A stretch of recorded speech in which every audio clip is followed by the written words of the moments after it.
Shattering Myths, as we always do, we're going to turn our attention to Yahowah's testimony. While our analysis of what he had to say is interesting in the sense that we are trying to apply what he had to share with us to religious myths, to political malfeasance. It's always rewarding to turn our attention directly to his words. This is the next statement, is from Bereshith, in the beginning, Genesis 17. It's the 13th statement. This is the fourth encounter between Yahowah and Yahushua, and this all follows the establishment and affirmation of the one and only covenant with Abraham. God is really clear, by the way, in establishing the fact that this is his one and only covenant. And he's made it really clear that this one and only covenant is going to endure forever, and that it's going to be for all people in all places. And that in fact, in a previous statement, he even made the point that there are two ways to participate in it. You can be naturally born into it, in the sense of being a descendant of Abraham, Ishak, and Jacob, or you can be adopted into it. Now, this is what his next statement is, and it's pretty direct. In fact, the first verb here is repeated twice. Larry, when we use in Hebrew, what does it mean when a verb or a word is repeated? It's amplified. I mean, you seriously consider that word. Yeah. Yeah. It means, like, for example, when Yahusha is referring, or Yahweh is referring to Yahusha, and he calls him the Kodesh Kodesh versus the Spirit, which is simply Kodesh. So the Spirit is the set-apart Spirit. Right, twice set apart. And what that means is that, for example, on Yahusha being the Kodesh Kodesh, which is also the what's referred to as the Holy of Holies of Yahweh's tabernacle, where the Ark of the Covenant is, it's also Kodesh Kodesh, and means it's the most set apart. It's the extreme of being set apart. So it reads here, he, this is who, that's the third person masculine singular pronoun, should absolutely circumcise him, definitely cutting off the foreskin. This is mul. He should cease whatever he's doing. He should turn him around to face in the opposite direction to ward off threats of his well-being by changing his priorities while making binding promises. This was scribed in the niffle stem, denoting not only genuineness of this relationship, but the niffle stem means that the subject, those of us who are encouraging the circumcision of our sons as parents, receive a passive benefit, while our sons receive an actual benefit, an assertive benefit, is what the niffle stem conveys. It was written in the infinitive absolute, which intensifies further the importance of the act, and then was also scribed in the imperfect conjugation. Larry, I'm sure you've gotten such an earful of Hebrew grammar that if I say imperfect conjugation and it's applied to you should absolutely circumcise him, definitely cutting off the foreskin, what would be the implications? Yeah, it means there's ongoing benefits here, right? It means that the act is for all time; it shall never cease, and it has ongoing benefits. Therefore, when Paul wrote that circumcision is counterproductive and that you can't be saved if you're circumcised, now it's kind of hypocritical of Paul to write because he himself was circumcised, and his lover Timothy he circumcised personally. But because when Paul he was forced to. but when Paul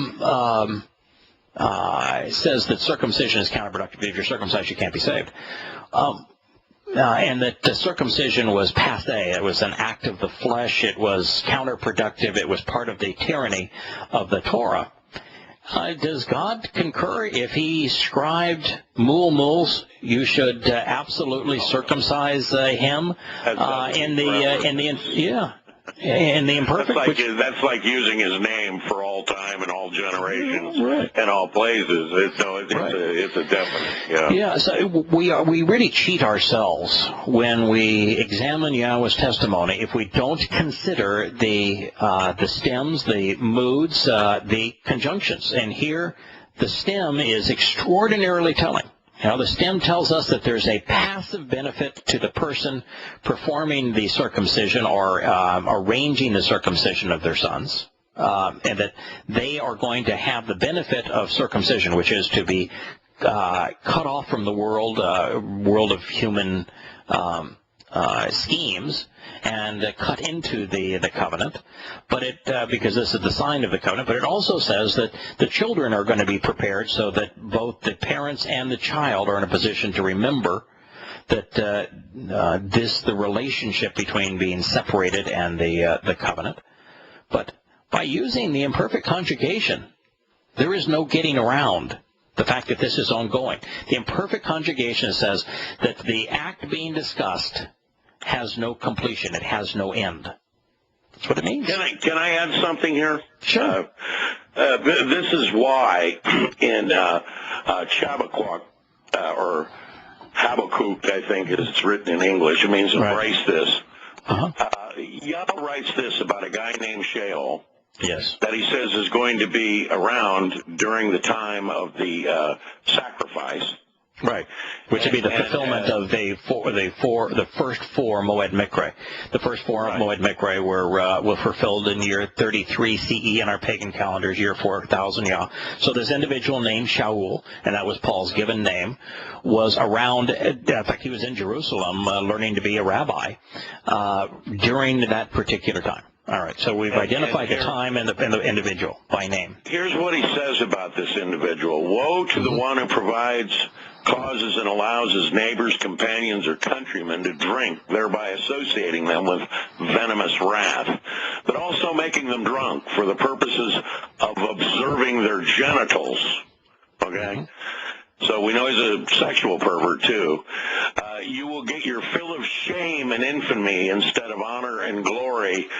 In addition, you also show yourself unacceptable going round about over the lack of circumcision. Now that's, wow. That was Paul's argument. I mean, the reason that Paul was called to the Jerusalem summit, your point here is absolutely emphatically accurate. The reason that Paul Shaul was called to the Jerusalem summit is he was saying that circumcision was not only not necessary, but that it was counterproductive. So the disciples called him in and said, wait a minute, Yosha didn't say that the Torah was being annulled. He said every aspect of the Torah would continue to endure. The Torah says that if you're not circumcised, you can't participate in the covenant, you can't participate in Passover, you can't enter God's home. What in the world are you doing here? And what you have is God now, 700 years before, 600 years before Paul would speak against circumcision, saying that he would do so. And he's saying that if you're not circumcised as a man, you're not acceptable. Wow. Yeah, we're once again Paul versus, the creator of the universe. By the way, I want to point something out here too. Yahowah puts a lot of stock in a name. Yes, he does. As in Zachariah, meaning remember Yahowah, or Yahowah, remember, as Yahowah's gift. Yahowah Yahowah is merciful. And it's always Hebrew names he gives people, by the way.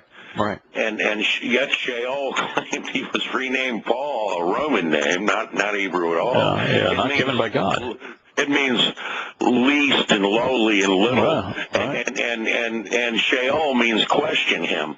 So, if anybody thinks that Yahowah took a spokesman and gave him such a name, when he put such stock in a name, in Revelation, remember it talks about there's a little white stone, you'll unturn it and you'll get your new name, and only you will know it, he puts incredible stock in a name. That's correct. And all through Scripture, all of a sudden a guy named question him in one language and lowly or little or least in another language.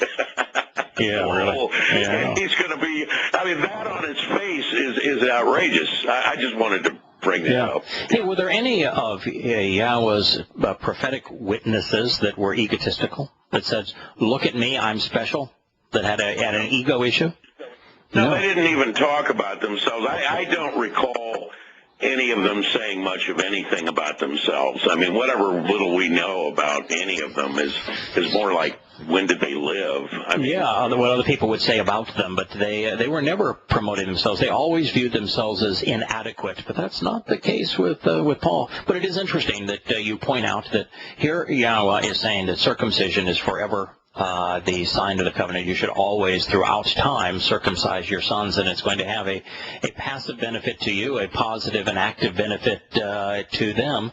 So it's an extraordinarily powerful pronunciation and proclamation. But there is even more to the statement. We didn't get through the end of it. It says he should absolutely circumcise him, definitely and for all time, always cutting off the foreskin. Of the naturally born, Yalid, that's someone who is born into the family, the old-fashioned way, through old-fashioned childbirth, therefore related to Abraham, Yishak, and Jacob, in your home, Be'eth, because the covenant is about family and home, and also those really wanting to be included, this kesep mikna, those deeply desiring, for those of us who are goyim, this is us where we choose to be adopted into the family, who are acquired. This shall be, this shall exist as, this was, this is, and this always will be. This was written as Haya, which is the basis of Yahowah's name.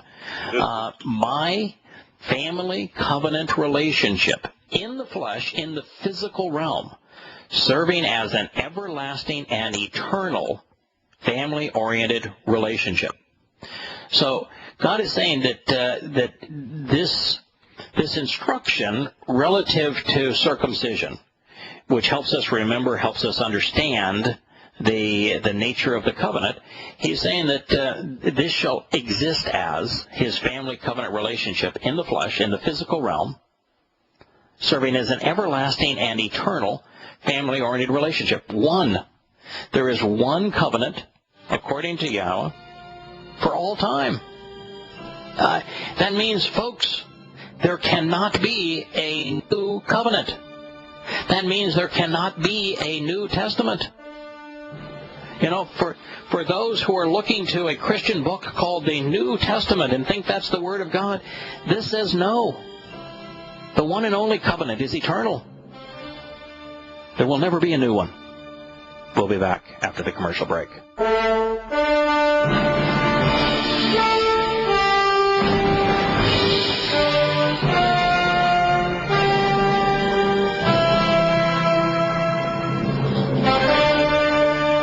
Welcome back to Shattering Myths. We're talking about Yahowah's presentation of his covenant, and he's speaking of those who are both naturally born and those who choose from other countries, from foreign countries, not Israel, to be adopted into the covenant, that for both they shall be circumcised, and that this is the essence of the covenant. That it exists as his covenant in the flesh for an everlasting and eternal family-oriented covenant relationship. So from God's point of view, is there something evil associated with the flesh? No. No. Not really. So when Paul promotes the Gnostic view that the flesh is evil and the spirit is good, which is pure Gnosticism, it goes right back to Plato and Aristotle and Socrates and the like. It's Greek Gnosticism. Was he speaking for God? No, couldn't have been. No. Does God ever once say, the flesh is bad? When he created animals in the flesh, and when he created mankind in the flesh, did he say, oh, wow, this flesh thing, this is really bad? No. No. Not at all. No. None of us are spiritual beings. We're not beings of pure energy. I wish people understood what spiritual meant. Right. It doesn't mean some mystical thing. No, it's just energy-based. It's literal energy-based. Right. By the way, for if the flesh were bad, if Paul were right and the flesh were bad, since energy is equivalent to matter. Just it's a lesser amount of matter is a lesser amount of energy. But since E equals mc squared, you'd have a totally evil being. Right. That means that if the flesh is evil, by this correlation between energy, therefore light, and matter, that would mean that light would have to be evil, and spirit would have to be evil. So, based upon what Paul said, if you just simply run the equation and you actually come to know what E equals mc squared means and how God says that he's going to amplify us, increase us, empower us by transitioning us into energy-based beings, into light, you'd have to know that flesh cannot be evil unless, in fact, everything is evil, including spirit. Oops. Right. Oops. And that was the flaw in Socrates and Plato's thought. Now, of course, their thought was based upon this notion that the physical world that we're witnessing was evil, and it was simply a reflection of a perfect world that existed someplace out there. They did not. Do you know what I'm doing this minute? Do you know what I'm doing this very moment? No. I'm scratching my evil cat's head. And she seems okay. She seems okay. But, with now, if I were to introduce my evil dog to your evil cat, my dog would see your cat as evil. But putting that aside for the moment, if Plato and Socrates and Aristotle understood what Einstein made available to us, that there really isn't a distinction between the mundane and the spiritual. There isn't a distinction between matter and energy. That energy and matter are exactly the same thing, just not the same amount of the same thing. Then at that very moment, they would recognize that their whole hypothesis was wrong. Yeah, all matter is just stabilized light. Right. So it's impossible for matter to be evil, as Paul says, the flesh is evil and the spirit is good, because they are the same thing. It's just that we are a diminished product of light energy. And that goes back to why Yahowah is going to be pretty picky about who he gives that power to. By the way, it's going to be the people that agree with him. I don't blame him. There's a lot of power to wield. Really. Yeah, exactly. So, God is making it as clear as words allow that he has only one covenant. Therefore, there cannot be a new covenant. Therefore, there is no such thing as a New Testament. There's only one covenant. It is eternal. And that it has a statement, a sign, a point of reference that helps us understand that is actually emblazoned in the flesh. So when a Christian, as the Seventh-day Adventists did, focus on baptism rather than circumcision, they're in essence excluding every parent and every male child from participating in the covenant. And if you don't participate in the covenant, you can't be saved. Well, as it happens, I mean, I was raised by atheists, but I was circumcised. I guess there's a lot of people that are just by chance, Yeah, I don't think it's so much by chance as there are health benefits associated with being circumcised. That's why it's being promoted throughout Africa right now with all of the sexually transmitted diseases ravaging the continent. There's a health benefit, and so those who acknowledge the health benefit, we have that good fortune of having been circumcised as children by our parents.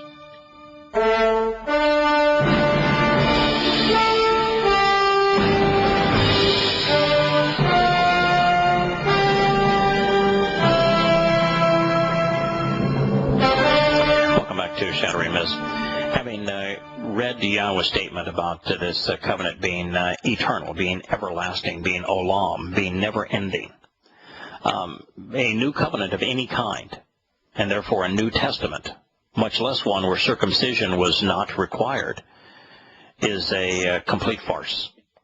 So the very notion that Christianity is based upon a New Testament and that baptism replaces circumcision, that means that there is an irresolvable and major conflict I mean, this is not a subtle thing. God has gone on and on and on about the role that circumcision plays in His covenant. You're not circumcised. You're not participating in His covenant. And so this gets right to the core of Yahweh's primary desire, which is for us to choose to participate in the covenant and what He's expecting for us if we choose to participate. And Christianity and Yahowah are absolutely in opposite corners here. So, is there any way Christianity can win that fight? No, they're fighting against the creator of the universe. I've had this debate. I've had it 100 times, and in each case they will side with Paul. They'll actually make fun of it. Yeah. So what they'll do is and Paul makes fun of circumcision.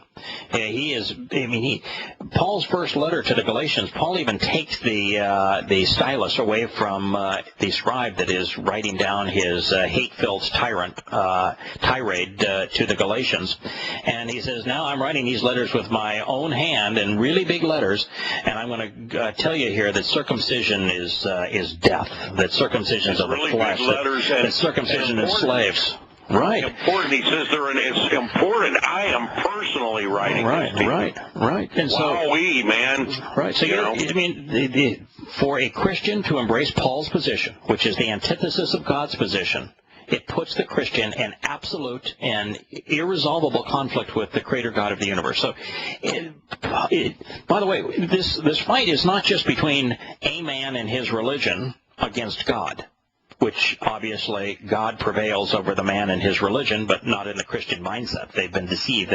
They won't go where the truth leads them. But beyond all of that, the very statement of Paul, where he says that he claims to speak on behalf of, that he was inspired by, that his teaching comes from, and his words come from, the very same God that he is undermining, if you're rational and informed, you'd have to say, well, that's impossible. I mean, that's literally impossible. Can you imagine God saying, my testimony is eternally valid and true. You can always trust me, and I have this one covenant that is eternal and everlasting. And, oh, by the way, I'm going to then, I can't even say this amongst, with my son, with Yahusha, but after Yahusha is gone, I'm going to employ this murderous, demon-possessed man named Shaul, who's going to use the name Paul. And I'm going to inspire him to contradict everything I've said, to undermine everything I've said, to call me completely impotent and mean-spirited. And I'm going to then endorse his plan, which is wholly different than mine. I mean, how is that even remotely credible? Well, it isn't unless you're a politician. You know, you don't wait 3.5 years after somebody's gone and then come in and, by the way, I'm going to send you somebody that's going to be in total opposition to everything I ever taught you, and he's going to reteach you 3.5 years from now. I mean, it's ridiculous. It's ludicrous. You know? It means that you have to be either ignorant of the evidence or irrational to be a Christian. One or the other. It's based upon this testimony alone. The basis of Christianity is invalid. The religion is false. That means pretty sure Yahweh says every word that comes out of his mouth will get its intended result. Every word. Right. Every word. And he's saying here, he's using Haya, the basis of his name, to say, this was, this is, this always will be. The basis of my covenant, and that my covenant is eternal and everlasting. And he's in the previous statement, he says it's for all time, for all people, and it's not just for the direct descendants of Jacob, those who are naturally born into the family, but also for those who are adopted, those who choose from foreign lands to participate. That would be everyone, wouldn't it? Yeah, anyone that's going to be in the covenant, they either have to be adopted in or be naturally born. One of the other. There's no other way to do it. So God has completely destroyed the religion that claims to speak for him. That's the reason, by the way, that's impossible for Christianity to be true. You can't claim that you've been inspired by the God whom you contradict. If you're annulling his testimony, which he says is everlasting and always dependable, and your chief prophet, the founder of your religion, is annulling everything that he said and said it's not true, it's been replaced, that is an impossibility. Yeah, so it's impossible. The very people that talk about the flood? Yes. I mean, what is that? They're the ones that are opposed to the big. Right. They're the ones that are opposed to the Big Bang, because they think that's scientists and not God. These are the ones because God references from His perspective a 6-day creation to say that the Earth is only 6,000 years old. These are the guys that pick and choose and say, I like that part, but I don't like any of the rest of this. Yeah, they cherry pick, and then they don't even understand what they're cherry picking. That is correct. Yeah, when Yahowah says that the celebration of my Shabbat as a day that is set apart will also be eternal and everlasting, they're the ones that say, no, we replace that because we like Sunday better because Sunday actually resonates more with people because it's the day that all pagans celebrated their worship of the pagan deity, the sun. It is so pathetic, Christianity. It is so obviously wrong that it's indeed, if it's frustrating for you and I to recognize that nearly 3 billion people have been poisoned with this package of lies, how would you think that God is responding to all this? By the way, I want to point out here too, when I get on here with you and knowing you, these words are shared out of compassion. Yes. They're not shared to demean you if you're a Christian. They're not shared with you if you're a Muslim to demean you. They're shared with you so that you'll come to understand there's only one path.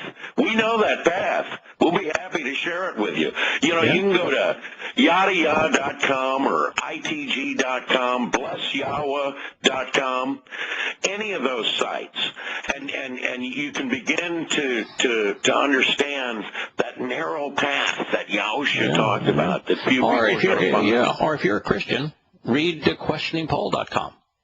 No one has ever made it from beginning to end of that book and remained a Christian.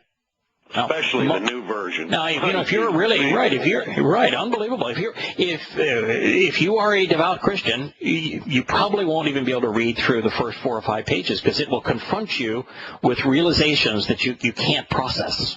And so, unless you're willing to go where the truth leads, even if it means taking your religion from you, unless you're willing to go where the truth leads, you won't be able to process it. But if you're willing to give up your religion when it's proven to be untrue, Questioning Paul is an extraordinary experience, and I would strongly encourage our listeners to read it, because it proves emphatically that Paul was a false prophet, that he ought not be trusted, that you ought to disregard everything he had to say. And this issue of circumcision, the reason we're bringing it up is that Paul's religion is based upon a demeaning circumcision. Circumcision is the fulcrum upon which the Pauline argument, Pauline doctrine, literally pivots on circumcision. It's why he calls the Torah of the flesh. It's why he discounts it. It's why he says it's enslaving. It's why he discounts this covenant that is being presented here in the Torah. It is the basis of Paul's argument against God, is circumcision. So it's really important that you understand what God had to say, and you understand Paul's point of view in protest of circumcision, because if one is right, the other is wrong. And there is no way for Paul to be right, because he claims to be speaking on behalf of the God that said, if you weren't circumcised, you weren't welcome. That's as simple as we can make it. And so, here's God's next section. He says, next statement, and the uncircumcised male, who relationally is not circumcised with regard to the flesh of the foreskin, those souls shall be cut off. They shall be excluded and banished from the family. By way of association, by way of association, they violated, they broke, they disassociated themselves from my family-oriented covenant relationship. Barashith, in the beginning, Genesis 17:14. There is no way around that. You can't say, oh, that was true until Jesus ushered in the New Testament and all of that went away, because he said exactly the opposite. He said that every jot and tittle, every letter, every stroke of every letter, from the smallest letter to the largest ones, to the strokes themselves of the letters that comprise the words that are found in the Torah and the prophets, that they are going to endure so long as the heavens and earth endure. Is the earth still here? Last I checked, and so's the universe, or what they're calling it. Absolutely. Yeah, absolutely. So they are still in place. So Yahusha said, no, I didn't come here to annul it. Don't you even think for a moment that I came to annul it. And yet, God is saying, man, if you aren't circumcised as a man, you are excluded from his family. You are disassociated from the covenant because you nullified the agreement. Yada, can I ask you something? Sure. Okay, let's assume that you spent 3 years walking with Yahowah.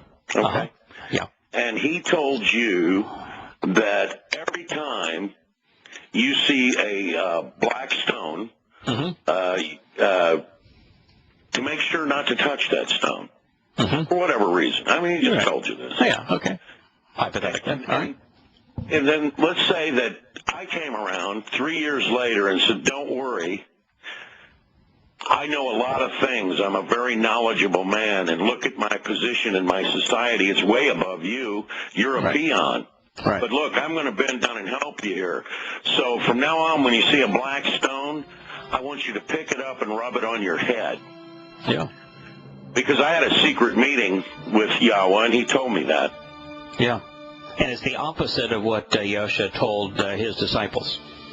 This is true of circumcision. It's true of the Torah. It's true of the covenant. It's true of the Word of God. It's true of everything in the conflict between Christianity and Yahowah. We'll return for the last segment in a moment.